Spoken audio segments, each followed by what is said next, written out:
नमः शिवाय। शिव जी सदा सहाय। ओम नमः शिवाय। गुरु जी सदा सहाय। गुरु जी के चरणों में कोटि कोटि प्रणाम और सारी संगत को जय गुरु जी। संगत जी, कल अध्याय 7 और 8 की समाप्ति हुई थी। आज हम गुरु जी की आज्ञा से अगला अध्याय पढ़ने जा रहे हैं। पाठ को ध्यान से सुने ताकि गुरु जी की ब्लेसिंग्स आपको मिले। जय गुरु जी। शुक्राना गुरु जी। मैना और हिमालय की बातचीत, पार्वती तथा हिमवान के स्वप्न तथा भगवान शंकर से मंगल ग्रह की उत्पत्ति का प्रसंग। ओम नमः शिवाय। ब्रह्मा जी कहते हैं, नारद, जब तुम स्वर्ग लोक को चले गए तब से कुछ काल और व्यतीत हो जाने पर एक दिन मैना ने हिमवान के निकट जाकर उन्हें प्रणाम किया। फिर खड़ी हो वे गिरी कामनी मैना अपने पति से विनयपूर्वक बोली। मैना ने कहा, प्राणनाथ, उस दिन नारद मुनि ने जो बात कही थी उसको स्त्री स्वभाव के कारण मैंने अच्छी तरह नहीं समझा। मेरी तो ये प्रार्थना है कि आप कन्या का विवाह किसी सुंदर वर के साथ कर दीजिए। वह विवाह सर्वथा अपूर्व सुख देने वाला होगा। गिरिराज का वर शुभ लक्षणों से संपन्न और कुलीन होना चाहिए। मेरी बेटी मुझे प्राणों से भी अधिक प्रिय है। वह उत्तम वर पाकर जिस प्रकार भी प्रसन्न और सुखी हो सके वैसा कीजिए। आपको मेरा नमस्कार है। ऐसा कहकर मैना अपने पति के चरणों में पर गिर पड़ी। उस समय उनके मुख पर आंसुओं की धारा बह रही थी। प्राज्ञ शिरोमणि हिमवान ने उन्हें उठाया और यथावत समझाना आरंभ किया। हिमालय बोले, देवी मेनके, मैं यथार्थ अपने तत्व की बात बताता हूँ, सुनो। भ्रम छोड़ो, मुनि की बात कभी झूठी नहीं हो सकती। यदि बेटी पर तुम्हें स्नेह है तो उसे सादर शिक्षा दो कि वह भक्तिपूर्वक सुस्थिर चित्त से भगवान शंकर के लिए तप करे। ओम नमः शिवाय। मेनके, यदि भगवान शिव प्रसन्न होकर काली का पानी ग्रहण कर लेते हैं तो सब शुभ ही होगा। नारद जी का बताया हुआ अमंगल या शुभ नष्ट हो जाएगा। शिव के समीप सारे अमंगल सदा मंगल रूप हो जाते हैं। इसलिए तुम पुत्री को शिव की प्राप्ति के लिए तपस्या करने की शीघ्र शिक्षा दो। ब्रह्मा जी कहते हैं, नारद, हिमवान की यह बात सुनकर मैना को बड़ी प्रसन्नता हुई। वे तपस्या में रुचि उत्पन्न करने के लिए पुत्री को उपदेश देने के निमित्त उसके पास गई, परंतु बेटी के सुकुमार अंग पर दृष्टिपात करके मैना के मन में बड़ी व्यथा हुई। उनके दोनों नेत्रों में तुरंत आंसू भर गए। फिर तो ओम नमः शिवाय, हर हर महादेव। फिर तो गिरिप्रिया मैना ने अपनी पुत्री को उपदेश देने की शक्ति नहीं रह गई। अपनी माता की उस चेष्टा को पार्वती जी शीघ्र ही ताड़ गई। तब वे सर्वज्ञ परमेश्वरी कालिका देवी माता को बारंबार आश्वासन दे तुरंत बोली। पार्वती ने कहा, माँ, तुम बड़ी समझदार हो, मेरी ये बात सुनो। आज पिछली रात्रि के समय ब्रह्म मुहूर्त में मैंने एक स्वप्न देखा, उसे बताती हूँ।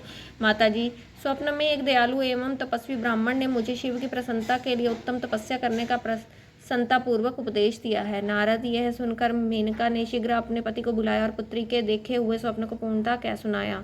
मेनका के मुख से पुत्री के स्वप्न को सुनकर गिरिराज हिमालय बड़े प्रसन्न हुए और अपनी प्रिय पत्नी को समझाते हुए बोले। गिरिराज ने कहा, प्रिय, पिछली रात में मैंने भी एक स्वप्न देखा है। मैं आदरपूर्वक उसे बताता हूँ, तुम प्रेम पूर्वक उसे सुनो। एक बड़े उत्तम तपस्वी थे। नारद जी ने वर के जैसे लक्षण बताए थे, उन्हीं लक्षणों से युक्त शरीर को उन्होंने धारण कर रखा था। वे बड़ी प्रसन्नता के साथ मेरे नगर के निकट तपस्या करने के लिए आए। उन्हें देखकर मुझे बहुत बड़ा हर्ष हुआ और मैं अपनी पुत्री को साथ लेकर उनके पास गया। उस समय मुझे ज्ञात हुआ कि नारद जी के बताए हुए वे वर भगवान शंभु ये ही हैं। तब मैंने उन्हें तपस्वी की सेवा के लिए अपनी पुत्री को उपदेश देकर उनसे भी प्रार्थना की कि वे इसकी सेवा स्वीकार करें, परंतु उस समय उन्होंने मेरी बात नहीं मानी।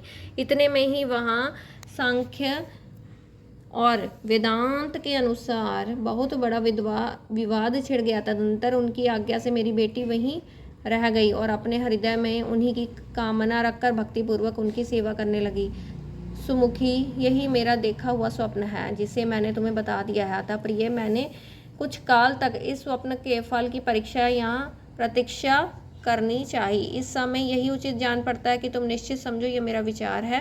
ब्रह्मा जी कहते हैं, मुनीश्वर, नारद ऐसा कहकर गिरिराज, हिमवान और मेनका शुद्ध हृदय से उस स्वप्न के फल की परीक्षा एवं प्रतीक्षा करने लगे। ओम नमः शिवाय। देवऋषि शिव भक्त शिरोमणि भगवान शंकर का यश परम पावन, मंगलकारी, भक्तिवर्धक और उत्तम है। तुम इसे आदर पूर्वक सुनो।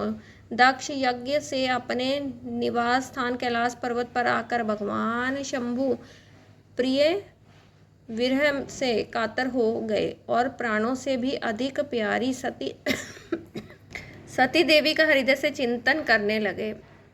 अपने पार्षदों को बुलाकर सती के लिए शोक करते हुए उनके प्रेम वर्धक गुणों का अत्यंत प्रीतिपूर्वक वर्णन करने लगे। यह सब उन्होंने सांसारिक गति को दिखाने के लिए किया। फिर गृहस्थाश्रम की सुंदर स्थिति तथा नीति रीति का परित्याग करके वे दिगंबर हो गए और वे सब लोगों में उन्मत्त की भांति भ्रमण करने लगे। लीला कुशल होने के कारण विरही की अवस्था का प्रदर्शन करने लगे। सती के विरह से दुखित हो कहीं भी उनका दर्शन ना पाकर भक्त कल्याणकारी भगवान शंकर पुनः कैलाश गिरी पर लौट आए और मन को यत्न पूर्वक एकाग्र करके उन्होंने समाधि लगा ली, जो समस्त दुखों का नाश करने वाली है। समाधि में वे अविनाशी स्वरूप का दर्शन करने लगे। इस तरह तीनों गुणों से रहित हो वे भगवान शिव चिरकाल तक सुस्थिर भाव से समाधि लगाए बैठे रहे। वे प्रभु स्वयं ही माया के अधिपति निर्विकार पर ब्रह्म है। तदंतर जब असंख्य वर्ष व्यतीत हो गए तब उन्होंने समाधि छोड़ी। उसके बाद तुरंत ही जो चरित्र हुआ उसे मैं तुम्हें बताता हूँ। भगवान शिव के ललाट से उस समय श्रम जनित पसीने की एक बूंद पृथ्वी पर गिरी और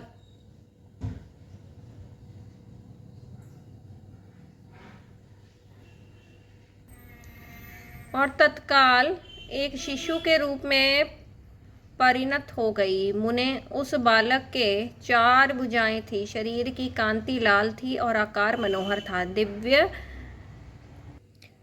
दिव्य धुति से दीप्तिमान वह शोभाशाली बालक अत्यंत दुस्सह तेज से संपन्न था। तथापि उस समय लोकाचार परायण परमेश्वर शिव के आगे वह साधारण शिशु की भांति रोने लगा। यह देख पृथ्वी भगवान शंकर से भयमान उत्तम बुद्धि से विचार करने के पश्चात सुंदरी स्त्री का रूप धारण करके वहीं प्रकट हो गई। उन्होंने उस सुंदर बालक को तुरंत उठाकर अपनी गोद में रख लिया और अपने ऊपर प्रकट होने वाले दूध को ही स्तन्य के रूप में उसे पिलाने लगी। उन्होंने स्नेह से उसका मुंह चूमा और बालक ही अपना ही बालक मान हंस हंस कर उसे खिलाने लगी। परमेश्वर शिव का हित साधन करने वाली पृथ्वी देवी सच्चे भाव से स्वयं उसकी माता बन गई। ओम नमः शिवाय। संसार की सृष्टि करने वाले परम कौतुकी एवं विद्वान अंतर्यामी शंभु वह चरित्र देखकर हंस पड़े और पृथ्वी को पहचान कर उनसे बोले, धरनी तुम धन्य हो, मेरे इस पुत्र को प्रेम पूर्वक पालन करो। यह श्रेष्ठ शिशु मुझ महातेजस्वी शंभु के श्रमजल पसीने से तुम्हारे ही पर उत्पन्न हुआ है। वसुदेव, यह प्रियकारी बालक यदि मेरे श्रम जल से प्रकट हुआ है तथापि तुम्हारे नाम से तुम्हारे ही पुत्र के रूप में इसकी ख्याति होगी। यह सदा त्रिविध तापों से रहित होगा, अत्यंत गुणवान और भूमि देने वाला होगा। यह मुझे भी सुख प्रदान करेगा, तुम इसे अपनी रुचि के अनुसार ग्रहण करो। ब्रह्मा जी कहते हैं, नारद ऐसा कहकर भगवान शिव चुप हो गए। उन्होंने हृदय से विरह का प्रभाव कुछ कम हो गया। उनमें विरह क्या था, वे लोकाचार का पालन कर रहे थे। वास्तव में सत्पुरुषों के प्रिय श्री रुद्रदेव निर्विकार परमात्मा ही है। शिव की उपयुक्त आज्ञा को शिरोधार्य करके पुत्र सहित पृथ्वी देवी शीघ्र ही अपने स्थान को चली गई।